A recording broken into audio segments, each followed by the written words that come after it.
Hello everyone, welcome back to the YouTube channel Dr. Alam Services.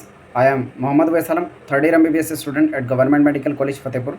तो अभी इस video में बात करने वाला हूँ यूपी नीट 2024 काउंसलिंग के बारे में, और उसमें मेनली चॉइस फिलिंग वाला पार्ट जो है डिस्कस करेंगे। जितने भी उत्तर प्रदेश के स्टूडेंट हैं MBBS और BDS की काउंसलिंग करने जा रहे हैं, तो उन सब के लिए, वो चाहे गवर्नमेंट के लिए कर रहे हो या प्राइवेट के लिए, तो चॉइस फिलिंग के लिए प्रेफरेंस लिस्ट कैसे बनानी है, वो कैसे आपको मिलेगी। यहाँ पर आपको चॉइस फिलिंग के लिए प्रेफरेंस लिस्ट भी मैं बताऊँगा। तो जो लोग भी चैनल पर नए हैं वो चैनल को सब्सक्राइब करें, वीडियो को लाइक करें और अपने फ्रेंड्स को ज़रूर शेयर करें। यहाँ पर कंप्लीट काउंसलिंग का गाइडेंस, अपडेट, प्रोसेस पूरा आपको बताया जाता है, चाहे MBBS, BDS, BSc नर्सिंग की काउंसलिंग से रिलेटेड हो या फिर BAMS, BHMS, BOMS की काउंसलिंग से रिलेटेड हो।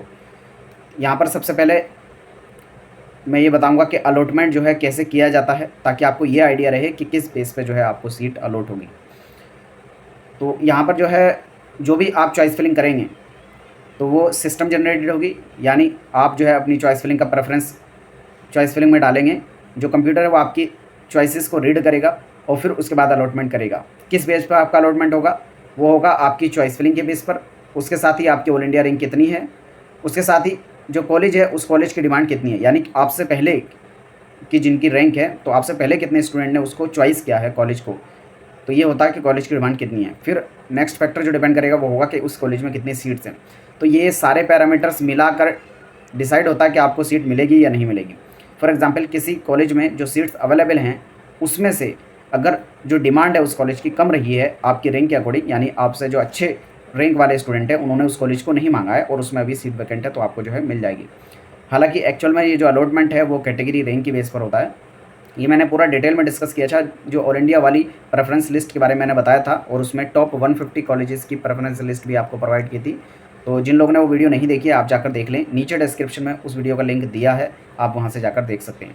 टॉप 150 कॉलेजेस की प्रेफरेंस लिस्ट और उसके साथ ही कैसे आपका अलॉटमेंट होता है एक्चुअल में कैटेगरी रैंक की बेस पर, लेकिन लिखी ऑल इंडिया रैंक जाती है, वो मैंने डिटेल में उसमें डिस्कस किया था, लेकिन यहाँ पर अब मैं फिर से रिपीट नहीं करूँगा, आप जो है उस जाकर देख लें।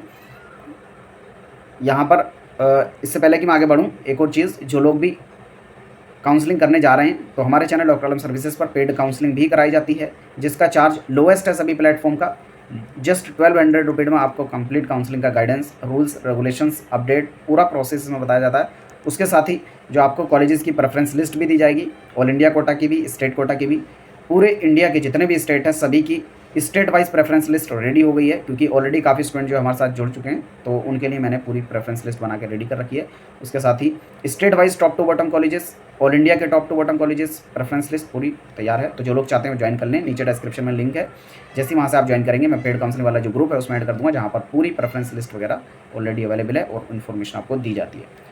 तो सबसे पहले मैं यहाँ पर बता देता हूँ कि आप जो प्रेफरेंस लिस्ट बनाएंगे किस ऑर्डर में बनाएंगे।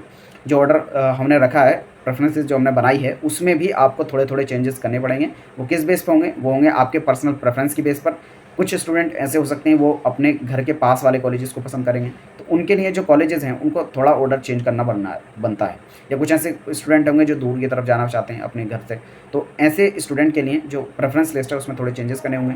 क्योंकि हम जो प्रेफरेंस लिस्ट बनाते हैं वो एक आइडियल स्टूडेंट के लिए बनाते हैं कि वो कहीं के लिए भी कहीं भी जा सकता है, क्योंकि उसमें पार्टिकुलर एक लोकेशन को देखकर जो है प्रेफरेंस लिस्ट नहीं बनाते हैं टॉप टू बॉटम। एक्चुअल में आपको कैसे बनानी चाहिए? तो सबसे पहले तो कॉलेज रैंकिंग की बेस पर। अब मोस्ट ऑफ द कॉलेजेस जो रहते हैं उनकी रैंकिंग अवेलेबल नहीं है मेडिकल कॉलेजेस में, स्पेशली सिर्फ कुछ जो टॉप के कॉलेजेस होते हैं उनको छोड़कर, और टॉप के कॉलेजेस का उनका सबको पता ही होता है, तो रैंकिंग उनकी ज़रूरत नहीं है। मेन होता है जो बाकी के कॉलेजेस हैं उनके लिए। उसके साथ ही जब आप प्रेफरेंस लिस्ट बनाएंगे तो सेंट्रल को स्पेशल जो है अटेंशन देंगे, यानी आप जो है टॉप पर रखेंगे सेंट्रल और एम्स कॉलेजेस को। उसके बाद स्टेट की तरफ मूव करेंगे, और स्टेट में भी सबसे पहले जो नामी कॉलेजेस होते हैं यानी टॉप के कॉलेज होते हैं उनको पहले रखेंगे। जैसे यूपी के अंदर बात की जाए तो KGMU लखनऊ वो एक टॉप प्रेफरेंस के अंदर आएगा, यानी एक टॉप अपनी जगह बनाएगा प्रेफरेंस लिस्ट के अंदर। उसी तरह से RML। तो ये जो ऑर्डर होता है पूरा सीक्वेंस आपको टॉप टू बॉटम कॉलेजेस का बनाना है। उसके साथ ही कॉलेजेस की फ़ीस भी देखनी है। किसी भी कॉलेज की आप जो प्रेफरेंस लिस्ट बना रहे हैं, चाहे ऑल इंडिया के लिए या स्टेट के लिए, फ़ीस भी आपको ध्यान रखनी है। उसके साथ ही PG रिजर्वेशन और इंटरनल कोटा आपको ध्यान रखना है। अब क्योंकि स्टेट की काउंसलिंग की मेनली यहाँ बात कर रहा हूँ, तो ये सभी कॉलेजेस का सेम रहेगा। जो रिजर्वेशन है आप किसी भी कॉलेज से करेंगे पूरे यूपी में, जो यूपी वाला रिजर्वेशन है वो रहेगा। लेकिन जब ऑल इंडिया का आप कर रहे हैं तब स्पेशल ध्यान देंगे कि जो सेंट्रल कॉलेज हैं और जो एम्स वाले हैं वहाँ पर रिजर्वेशन है, तो आप उनको स्पेशल पॉइंट देंगे, यानी ज़्यादा अच्छा रैंकिंग में रखेंगे। फिर PG सीट्स, अब ये मेनली जो पुराने कॉलेजेस रहते हैं उन पर आप देखेंगे तो वहाँ पर PG सीट्स रहती हैं, सुपर स्पेशलिटी और स्पेशलिटी चलती है। तो ये भी एक इंपॉर्टेंट फैक्टर होता है जिसमें आप रैंकिंग में ऊपर रखेंगे उन कॉलेजेस को। उसके साथ ही कॉलेज का हॉस्पिटल कैसा है, कितनी वहाँ पर पेशेंट इनफ्लो है, कितनी फैसिलिटीज़ अवेलेबल है, ये सारी चीज़ें डिसाइड करनी है। फिर उसके बाद प्रेफरेंस लिस्ट बनानी है। 7th इंफ्रास्ट्रक्चर आपको देखना है। मेनली जो नए कॉलेजेस हैं इसमें आपको हॉस्टल्स वगैरह की दिक्कत तो नहीं होती क्योंकि ये सब पूरे बने होते हैं, लेकिन पुराने कॉलेज में अक्सर देखने को मिलता है कि हॉस्टल्स वगैरह की दिक्कत रहती है। तो ये भी आपको जो है एक इंपॉर्टेंट फैक्टर है जो ध्यान में रखना है। उसके साथ ही लोकेशन यानी कॉलेज की कनेक्टिविटी कैसी है, ये आपको क्यों पूरे 5 साल वहाँ पर रहना है, तो वहाँ से आपका कनेक्शन कैसे रहेगा बाकी जगहों के लिए आना जाना, क्योंकि ये सब लगा रहता है। तो ये सारी चीज़ें भी आपको ध्यान देनी है। उसके साथ ही बॉन्ड तो हालांकि पूरे, अब क्योंकि ये स्टेट वाली है तो पूरे स्टेट में सेम ही बॉन्ड होगा, तो ये एक इंपॉर्टेंट फैक्टर यहाँ पर नहीं बनेगा, लेकिन ऑल इंडिया की चॉइस फिल कर रहे हैं तो वहाँ पर ज़रूर बनेगा। और इसके साथ ही कुछ स्टूडेंट होंगे पर्सनल चॉइस के अकॉर्डिंग अपने घर के पास वाला कॉलेज लेना चाहेंगे तो वो उसके अकॉर्डिंग भी रख सकते हैं। उसके साथ ही जो लास्ट ईयर की कट ऑफ है वो भी एक इंपॉर्टेंट फैक्टर बनती है। जिन कॉलेजेस की पहले हाई कट ऑफ रही थी वो हमेशा डिमांडिंग ही रहते हैं, क्योंकि ये ऑलरेडी कई सारे फैक्टर को एक मिल के अकेला फैक्टर डिसाइड करता है, वो लास्ट ईयर की कट ऑफ। उसके साथ ही जो भी कॉलेज आप बनाएंगे, अब ये सारे फैक्टर्स के बेस पर आपने जो है पॉइंट दे दिया अलग अलग कॉलेजेस को, अब उन सभी को टॉप टू बॉटम रखना है। यानी जो आपने सबसे अच्छा लिस्ट बनाई है उसमें जो सबसे अच्छा कॉलेज आपको लग रहा है उसको नंबर 1, फिर सेकंड, फिर थर्ड, फिर फोर्थ, इस तरीके से जो आपको प्रेफरेंस लिस्ट बनानी है। अब इसके बाद जो है मैं प्रेफरेंस लिस्ट जो हमने ऑलरेडी तैयार कर रखी है वो एक बार दिखा देता हूँ, स्पेशली यूपी के लिए, क्योंकि जो पूरे इंडिया की लिस्ट है वो तो आपको नहीं दिखा सकते क्योंकि वो पेड स्टूडेंट के लिए हैं, जिसमें आप अगर 1200 रुपीज़ वाला प्लान लेते हैं, गोल्ड प्लान जिसको कहते हैं, तो इसमें प्रेफरेंस लिस्ट भी आपको दी जाती है। तो जो लोग चाहें वहाँ से ज्वाइन उसको कर सकते हैं। तो यहाँ पर ये है ऑल इंडिया कोटा वाले, मतलब पूरे इंडिया के जितने भी कॉलेजेस हैं उनकी स्टेट वाइज प्रेफरेंस लिस्ट, यानी हर स्टेट में 1 2 3 4 5 टॉप टू बॉटम सभी कॉलेजेस की प्रेफरेंस लिस्ट जो है ये आपके सामने है, ये पूरी रेडी है। और ऑलरेडी जो हमारे पेड स्टूडेंट हैं उनके लिए मैंने ये ग्रुप पे डाल दी है। अभी इसमें कुछ कॉलेजेस ऐड होने हैं क्योंकि जो 2024 में इस साल नए खुल रहे हैं तो उनको ऐड होना बाकी है अभी, जैसे क्योंकि उसका ऑफिशियल अपडेट अभी आया ही नहीं है, सीट मैट्रिक्स वगैरह, तो जब वो आएगा तो उनको भी ऐड कर दिया जाएगा। जैसे ये स्टेट आपको दिख रहा है पहले आंध्र प्रदेश का, तो कॉलेजेस के नेम पहले दिख रहा है, दूसरे में स्टेट, फिर उसकी कॉलेज की फीस। इससे आपको ये भी आइडिया लग जाएगा किस कॉलेज को किस ऑर्डर में रखना है। आप अपनी फीस के अकॉर्डिंग और बजट के अकॉर्डिंग भी रख सकते हैं। एस्टेब्लिशमेंट ईयर और उसके बाद उनकी चॉइस नंबर 1 2 3 4 5, इस टाइप से जो है हमने पूरी प्रेफरेंस लिस्ट बना दी है। अब मेनली जो है आपको उत्तर प्रदेश वाला जो पार्ट है, यूपी वाला, वो मैं आपको दिखा देता हूँ। ये यहाँ पर आप देखेंगे तो जो प्रेफरेंस रहेंगे, उसके साथ ही जो नए कॉलेजेस हैं उनको भी मैंने यूपी वाले तो ऐड कर दिया है क्योंकि इनका पता लग गया था कौन कौन से कॉलेजेस हैं। तो यूपी के अंदर अब इसमें कुछ कॉलेजेस ऐसे होंगे जो ऑल इंडिया काउंसलिंग में आएंगे, जैसे IMS BHU हो गया, AMU अलीगढ़ हो गया, एम्स गोरखपुर, एम्स रायबरेली, तो ये सभी कॉलेजेस एकदम टॉप के हैं। अब यहाँ पर मैंने जो आपको बताया था कि आपको टॉप प्रेफरेंस देनी है अगर सेंट्रल है या एम्स कॉलेज है, तो यहाँ पर उसी के अकॉर्डिंग मैंने यहाँ पर उनको ऊपर रखा हुआ है, 1 2 3 4 प्रेफरेंस है, ठीक है। और बाकी उसके बाद जो स्टेट कॉलेज यहाँ से शुरू होते हैं तो ये स्टेट में आपको भरने हैं स्टेट काउंसलिंग में।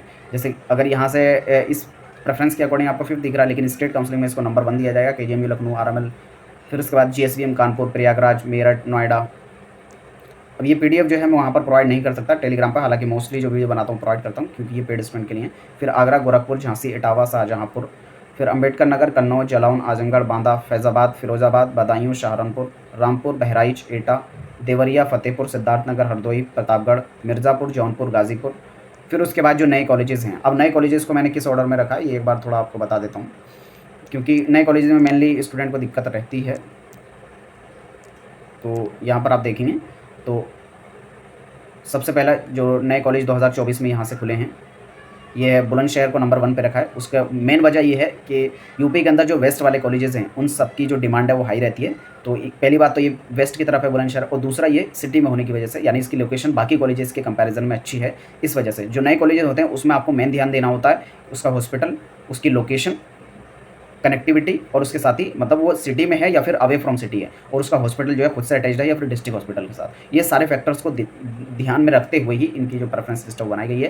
पहला बुलंदशहर, फिर बिजनौर, फिर उसके बाद कानपुर देहात की कनेक्टिविटी की वजह से, हालांकि इसमें सीट सिर्फ 50 थी, उस हिसाब से अगर आप देखें तो इसको लो रैंकिंग में रख सकते हैं, लेकिन इसको लोकेशन की वजह से ऊपर रखा गया। फिर उसके बाद सुल्तानपुर, पीलीभीत, कुशीनगर, ललितपुर, सबसे लास्ट में ललितपुर जहाँ पर 50 सीट्स यहाँ पर भी हैं। कानपुर भी थोड़ा लो और आ सकता है, लेकिन कनेक्टिविटी की वजह से इसको ऊपर रखा गया है। तो ये पूरे प्रेफरेंस इस टाइप से हैं।